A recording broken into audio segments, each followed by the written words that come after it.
Left side. Aadi, do you know how we robots actually work? You work just like us humans, right? Nope, we're machines, Aadi. We don't work like you at all.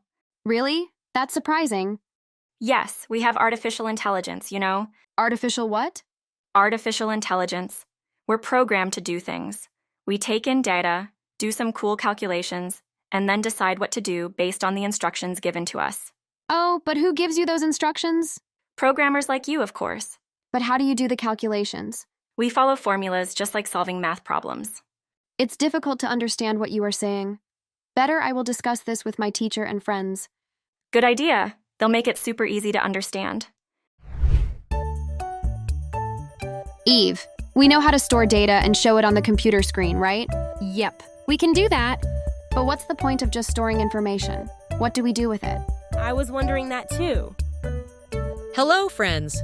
Today, we're going to learn how to process the data we've stored and use it. Oh, that's perfect. I was just going to ask you about that.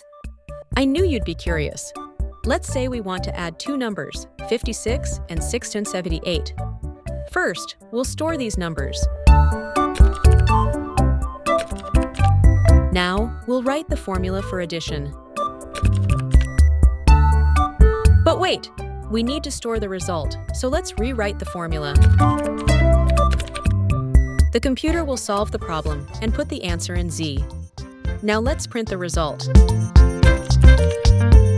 Ready? Let's run the code. Wow, that's amazing. That's amazing. That's exactly what Gogu was talking about. Who's Gogu? Just a friend. Come on, introduce us. Let's focus on the lesson, guys. Listen, kids. The computer can do all kinds of calculations based on the formulas we give it in the program. Can it do subtraction too? Yes. You can also do multiplication and division. Just use star for multiplication and slash for division. Try it out yourselves, and we'll go over it in the next class. Sure, teacher. Thank you. And that's how Aadi and his friends learned to make the computer do math magic. They found out how to process data and get all the answers they need. What other fun and amazing things will they discover next? Stay tuned to find out.